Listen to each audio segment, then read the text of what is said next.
안녕하세요. 커피앤톡입니다. 오늘도 와주셔서 감사드리고요. 바로 사연 읽어보겠습니다. 안녕하세요. 저는 41살의 여자이고 22살이란 제법 이른 나이에 동갑 남편을 만나 결혼을 했어요. 남편과는 고등학교 동창이었는데 같은 반 친구는 아니었어요. 근데 하루는 남편 부모님이 운영하는 뷔페 업체에서 알바생을 구한다고 반 친구한테 이야기를 들어 알바를 하러 갔다가 남편을 알게 되었고, 주말마다 웨딩홀이나 연회장으로 일을 하러 다니면서 남편과 많이 가까워졌어요. 저희 집이 워낙 가난했기에 제가 이렇게 알바라도 해야 고등학교 학비랑 급식비 정도는 보탤 수 있었거든요. 엄마는 아픈 아빠를 대신해 가장 역할을 했는데 밤이고 낮이고 쉴 새 없이 일을 하셨어요. 아빠가 공장에서 일을 하다가 다치시면서 팔을 한쪽 잃으셨거든요. 그래서 매번 아빠는 내가 팔을 잃을 게 아니라 목숨을 잃었어야지. 네 엄마가 안 힘들었을 텐데. 명색의 가장이란 사람이 식충이같이 아무 일도 안 하면서 집안 살림만 거덜내니 이걸 어쩌냐 라며 신사한탄을 하셨거든요. 항상 이런 말을 들으면서 크다 보니 장녀인 제가 뭐라도 해서 엄마를 도와드려야겠다는 생각을 하면서 컸어요. 그래서 어릴 때부터 새벽에 우유 배달을 가는 엄마를 따라 우유 배달을 했고 부업도 하면서 살았죠. 그리고 나이가 들면서부터는 알바를 시작한 거죠. 고등학생 때는 3년 내내 주말에 뷔페 알바를 갔으니 남편과 친해질 수밖에 없었고 금방 호감이 생기면서 사귀게 되었어요. 남편은 본인 부모님이 뷔페 업체를 크게 하다 보니 대학 갈 생각은 아예 없다고 했어요. 고등학교 졸업하면 본격적으로 부모님하고 같이 뷔페 업체를 운영할 거라고 했거든요. 그래서 지금은 경험을 쌓는 중이라며 알바를 하는 거라고 했어요. 어떻게 보면 남편은 부모 잘 만나서 평생 직장이 보장이 되었구나. 아니 그것보다 더 큰 은수저 정도는 물고 태어났구나 하는 생각이 들었어요. 나이는 동갑인데 돈 걱정 없이 사는 남편이 부럽기만 했고 벌써부터 사업을 키워나갈 생각을 하는 남편이 크게만 느껴졌어요. 당시에 남편 부모님이 하는 뷔페 사업도 장사가 잘 돼 돈을 꽤 많이 벌었거든요. 처음에는 시부모님이 저랑 남편이랑 사귀는 걸 별로 탐탁치 않아 하셨는데 제가 식품 영양학과를 가면서부터 저를 다시 보기 시작했어요. 제가 운이 좋게도 2년제 식품 영양학과를 다녔거든요. 그때 시어머니는 제게 우리 집안 사람들은 태양 문턱도 안 가봤는데 너는 어떻게 식품 영양학과를 갔냐? 네가 거기 졸업하면 나중에 우리 뷔페일 할 때도 어디다 명함 정도는 내밀 수 있겠다. 그러니까 잘 배워서 대학 졸업증까지 따면 내가 너를 며느리까지 생각해 볼 테니까 잘해봐라 라고 하셨죠. 저희 시어머니 성격이 워낙 막무가내고 주먹구구식이라 사업하는 것도 시아버지보다 더 당차게 들이미는 그런 성격을 가지셨죠. 그래서 저도 시어머니한테만 잘 보여도 남편과 정말 결혼까지 할 수 있겠구나 생각하며 뷔페 알바일도 대학 공부도 정말 열심히 하며 살았어요. 심지어 연말이나 공휴일에는 일당을 받지 않고 그냥 일을 도와드린 적도 많았죠. 저는 그렇게 바쁘게 살면서 대학 졸업까지 했어요. 그리고 제 대학 졸업장은 저보다 저희 시어머니에게 훈장 같은 존재가 되었죠. 시어머니는 저를 더 이상 알바생이 아닌 직원으로 채용해 본격적으로 운영하는 일을 시키셨어요. 팀장이라는 명함까지 하나 파주시면서 어디 계약을 하러 갈 때나 미팅을 하러 갈 때 저를 꼭 데리고 다니셨죠. 그러면서 절 소개할 때마다 우리 팀장이 식품영양학과 나온 사람이에요. 그래서 저희 업체는 아주 믿을만 하답니다. 라며 영업을 하곤 했거든요. 심지어 졸업장까지 가지고 나오라고 할 때도 종종 있었어요. 저 또한 이런 시어머니에게 충성을 다하며 간이고 쓸개고 내어주었죠. 그래야 제가 이 집 며느리가 될 수 있겠구나 생각을 했거든요. 그리고 시어머니는 저희 집에 한 줄기의 빛까지 되어주셨는데요. 저희 엄마를 직원으로 채용해 주셨어요. 어떻게 된 일이냐면요. 하루는 제가 맨날 밖에서만 밥을 먹다 보니 물려서 엄마한테 도시락을 좀 싸달라고 한 적이 있었어요. 그래서 점심으로 엄마가 싸주신 도시락을 먹고 있는데 시어머니가 오셔선 반찬이 맛있어 보인다며 나도 좀 먹어보겠다고 하더라고요. 저는 드셔보시라며 반찬을 내어드렸고 저희 엄마 반찬을 드신 시어머니께선 반찬이 너무 맛있다고 음식 솜씨가 왜 이렇게 좋냐고 하시는 겁니다. 그 다음 날도 저희 엄마가 싸준 도시락 반찬으로 밥 한 공기를 뚝딱 하시는데 갑자기 손가락으로 딱소리를 내며 야야 잘됐다. 우리가 이번에 백반집 뷔페를 하나 하려고 생각 중인데 아니 손맛 좋은 이모들 구하기가 하늘의 별 따기여서 미루고 있었는데 니네 엄마가 우리 가게에서 일하면 딱이겠다. 엄마는 지금 뭐 하시니? 라고 물어보시더라고요. 엄마가 식당 일이랑 팥줄 부위를 오랫동안 하시면서 손맛 하나는 정말 좋았거든요. 엄마도 이제는 주방 보조 일이 아닌 주방장 일을 할 수 있겠구나 싶어 엄마가 하시는 일이 있어도 사장님께서 부탁하시면 당연히 엄마한테 일 좀 해달라고 해야죠. 저희 엄마 손맛도 정말 좋고 믿을만 하세요. 라며 엄마 자랑을 강하게 어필했어요. 그러니 내일 당장 약속을 잡으라고 하시더라고요. 저희 엄마 또한 통 큰 제안에 오케이를 하셨고 시어머니 가게에서 일을 하시게 되었습니다. 저희 두 모녀가 시어머니 덕분에 너무 많은 도움을 받는 것 같았어요. 그리고 4년 후 저는 남편과 결혼을 하게 되었는데 8년이란 세월을 끈기 있게 사귄 결과물 같았죠. 결혼을 하고부터는 사업도 더 잘 되기 시작했는데 제 자랑 같지만 저희 시부모님은 제 덕에 사업을 몇 개씩 늘릴 수 있었어요. 그리고 계약 성사율도 높아지면서 시어머니는 제게 복댕이가 지발로 알아서 굴러 들어왔다며 좋아라 하셨죠. 그리고 저희 엄마 또한 다른 곳에서 일할 때보다는 눈치가 덜 보인다며 사돈 덕분에 편하게 일하고 있으니까 내 걱정은 하지 말어. 그리고 항상 시부모님한테도 감사하며 살고 라고 하셨어요. 사실 저는 뷔페랑 영업만 해도 너무 바빠서 시어머니가 하는 가게는 잘 들여다보지 못했어요. 가뜩이나 시어머니가 이제 뷔페 일은 니네 부부한테 맡긴다며 나는 편하게 가게에서 카운터나 본다고 하셨거든요. 좀 걱정이었던 건 시어머니가 매일같이 가게에 나가 살고 계시니 엄마랑 무슨 문제라도 생기면 안 되는데 라는 걱정이 있었는데 시어머니 말로는 엄마가 음식도 잘하고 계시고 주방일도 진두지휘하며 이모님들이 꽉 잡고 있다고 하셨어요. 저 또한 엄마한테 그런 모습이 있다는 건 처음 들었죠. 저희 엄마가 성격이 워낙 진득해 한 곳에서 일을 하면 오랫동안 일을 하시는데 시어머니 가게에서도 무려 7년 동안 일을 하셨어요. 이런 엄마에게 감사해 오늘은 딸로로 좀 제대로 해봐야지 싶어 시어머니 가게를 찾아간 적이 있어요. 근데 가게 한편에서 시어머니의 큰 소리가 들리기 시작하는 겁니다. 그거 알아? 내가 진짜로 당신 딸이 이뻐서 데리고 있는 줄 알아? 이게 다 그 잘난 졸업장 그거 하나 보고 내가 결혼시킨 거지. 그리고 결혼시켜보니까 걔가 사업소 안이 좋아서 내가 여태까지 울며 겨자 먹기로 데리고 있는 거지. 우리가 당신 딸이랑 당신 고용해서 돈 주고 있으면 제대로 일하란 말이야, 제대로! 라고 하는데 이게 다 무슨 소리인가 싶어 큰 소리가 나는 주방 쪽으로 갔고 저는 시어머니의 모습을 보자마자 뚜껑이 열려 눈이 뒤집어졌어요.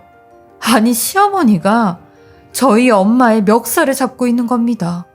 그러면서 엄마를 앞뒤로 흔들기까지 하는데 한두 번 해본 게 아닌 것 같았어요. 저희 엄마한테 쫓겨나고 싶어? 당신 딸 이혼시키게 만들 거냐고 라는 말까지 하는데 그 광경을 보자마자 저는 소리를 지르며 지금 뭐 하시는 거세요? 라고 했죠. 그러니 시어머니는 제 모습에 기겁을 했고 엄마 또한 상당히 당황을 하는 겁니다. 시어머니는 저희 엄마의 멱살을 놓자마자 아니, 네 엄마가 나한테 거짓말을 하잖아. 반찬에 머리카락이 한 움큼 들어가서 이게 다 어디서 떨어졌냐고 하니까 무작정 본인은 아니라고 빡빡 우기는데 내가 열이 받냐 안 받냐? 라고 하시는데 아무리 열이 받아도 어떻게 저희 엄마 멱살을 잡을 수 있냐고 난리를 쳤죠. 심지어 연세도 엄마가 4살이 더 많으신데 반말까지 하면서요. 그 모습에 어느 딸이 어느 자식이 가만히 있겠나요? 그러니 시어머니도 같이 소리를 지르시며 이게 어디서 버르장머리 없이 시애미한테 고래고래 소리를 지르고 있어? 이러니 가진 거 없고 집안도 볼 거 없고 아버지라는 사람도 그 모양이니 이따위 자식이 태어나지. 목소리만 커가지고 여봐요. 당신 딸 데리고 당장 나가. 당장 나가라고. 라고 하는데 저도 그런 시어머니한테 어머님이 그런 말씀 안 하셔도 제가 제 발로 나가니까 걱정 마세요. 라고 하며 엄마 데리고 밖으로 나왔어요. 그러니 엄마는 하염없이 눈물만 흘리시는데 저는 여태까지 엄마가 시어머니한테 당한 일들을 듣고는 한동안 아무 말도 하지 못했어요. 남한테도 그런 갑질은 안 했을 거예요. 매번 제 이혼을 들먹이며 딸 이혼시키고 싶지 않으면 제대로 하라고 감시하고 괴롭히고 협박까지 하고 그랬대요. 근데 저희 엄마는 그 상황에도 저 때문에 참을 수밖에 없었다는 겁니다. 이 못난 엄마 만나서 네가 그동안 날개를 피지 못하고 살았는데 이 못난 엄마 때문에 힘들게 핀 날개가 꺾여지면 안 될 것 같아서 네 앞길 막으면 안 될 것 같아서 그냥 참았어. 나 혼자만 참으면 되는 거잖아. 라는 엄마의 말에 억장이 무너지는 것 같았어요. 저는 남편한테 어머님이 어떻게 그럴 수 있냐고 하니 아니 남편 놈도 자기 엄마 편을 들면 아니 장모님이 잘못한 거 가지고 우리 엄마 욕을 하고 있어? 여태까지 먹고 살게 해줬더니 이거 쌍으로 난리네? 라고 하는데 이 말에 남편 놈도 시엄이랑 똑같은 족속이구나 생각을 해 당장 이혼하자고 했습니다. 소송까지 했는데 아무것도 없는 저는 양육권도 뺏기고 재산분할도 40%밖에 나누지 못했어요. 남편도 시댁 사업하면서 월급을 받아서 재산이 없었거든요. 저는 이 집에서 거의 내쫓기다시피 쫓겨났고 일을 갈며 살았습니다. 내가 힘이 있고 돈이 있어야 우리 딸을 데리고 올 수 있고 그 집안 사람들에게 복수를 할 수 있다고 생각했거든요. 저는 단돈 500만 원을 가지고 인터넷으로 반찬을 만들어 팔기 시작했어요. 엄마의 손맛과 제 추진력이면 어느 정도 성공을 할 거라고 생각을 했거든요. 근데 이런 제 무리한 생각은 2년 만에 사업 실패를 가지고 오게 되었고 빚까지 져가며 낙오자처럼 살아가고 있었어요. 그러던 찰나 지인에게 시댁 소식을 듣게 되었어요. 시댁에서 하던 뷔페 사업이 투자를 잘못하는 바람에 휘청하며 거의 망하기 일보 직전이라는 겁니다. 제 지인은 제가 그 집을 나가자마자 사업이 점점 흔들리기 시작했다는데 남의 불행은 내 행복이라죠. 저는 그 소리를 듣고 다시 일어나게 되었어요. 저는 다시 반찬 사업을 시작하게 되었는데 한정식집이나 백반집 그리고 여러 음식점을 일일이 찾아다니며 엄마가 만든 반찬 샘플을 시식시켜드렸고 저희 반찬을 싸게 판매를 하겠다고 조건을 걸고 영업을 하기 시작했어요. 처음에는 찬밥 신세였는데 점점 저희 엄마의 반찬 솜씨와 저의 진중한 모습에 사장님들이 마음을 움직이기 시작하셨고 본격적으로 사업자까지 내며 다시 반찬 판매업을 하기 시작했어요. 그렇게 재창업 2년 만에 월 매출이 3억이 넘게 되면서 직원을 10명 이상 고용하게 되었고 공장까지 운영을 하게 되었어요. 그러면서 다시 인터넷으로 판매를 시작하게 되었죠. 사업은 성공적이었습니다. 저와 저희 엄마가 피와 땀으로 이루어낸 값진 결과였어요. 그동안 시댁 식구들에게 무시당하고 핍박받았던 저희 엄마가 이제는 어엿한 회사 대표가 되었죠. 전 일부러 엄마를 회사 대표로 앉혔어요. 엄마는 나는 그런 거 모른다며 극구 사양을 했는데 제가 그러고 싶었거든요. 그리고 제가 이혼한 지 5년이 되었을 때였어요. 시댁에서 하던 뷔페 사업들과 여러 가지 벌려놓은 사업들이 주르륵 망하면서 결국 저희 엄마가 예전에 일했던 백반집만 하나 남았다고 하는 겁니다. 저는 그 소식을 듣자마자 영업을 하는 직원을 시켜 시댁 백반집을 갔다 오라고 하였어요. 그리고 갔다 온 직원이 하는 말이 시어머니랑 전 남편이 저희 반찬 회사를 아주 잘 알고 있다고 하더랍니다.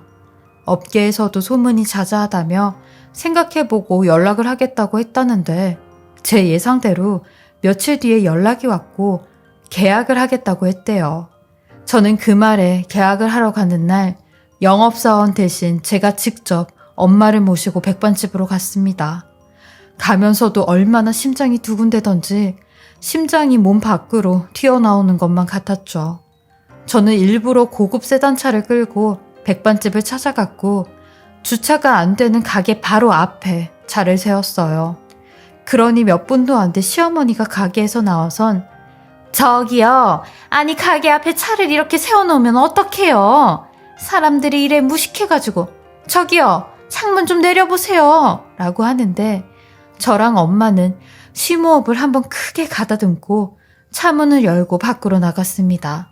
시어머니는 저와 엄마의 모습을 보곤 어안이 벙벙해 네가 이런 차를 끌고 어쩐 일이냐? 라고 하는데 전 아주 당당히 사장님이 저희 반찬회사랑 계약하시겠다고 해서 제가 직접 대표님 모시고 계약하러 왔어요 라고 했죠. 그러니 가게에 있던 전 남편까지 밖으로 나와 이게 어떻게 된 일이냐고 하는 겁니다.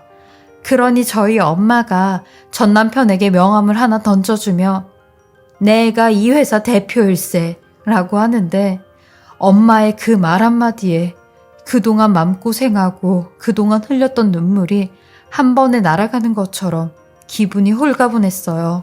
그리고 서빙을 하고 있던 시아버지까지 나와 이 회사가 니네 거라고? 하며 몇 번이나 되물어보는데 아이고 하며 탄식을 하시더라고요. 시어머니는 완전히 어리나간 표정으로 아무 소리도 못했고 전 남편은 야가 빠진 태도로 어머님 소리까지 하며 누추하지만 들어오시라고 하는데 그런 전 남편에게 어따 대고 어머님이래? 우리 회사 대표님이 왜 당신 어머님이야? 말 좀 조심해 주세요 라고 했어요. 시어머니는 끝까지 자기 자존심 세우며 이런 지저분한 반찬 가게를 뭘 믿고 내가 계약을 해? 계약 안 하니까 가쇼 라고 하며 가게에 들어가려는데 너무 어이가 없어서 콧웃음이 다 났어요. 그래서 시어머니 등 뒤에 대고 저희도 계약하러 온 거 아니에요. 망했다고 소문이 자자하길래 구경하러 온 거예요. 마음 심보를 그렇게 쓰니까 사업이 다 망하지. 그만큼 사업 키워놓은 것도 다 내 덕이었으니 내가 나오자마자 바닥이 드러난 거 아니냐고. 아, 그리고 당신 쫄딱 망해서 우리 가람이 키울 능력 없으니까 내가 가람이 데리고 갈 거야.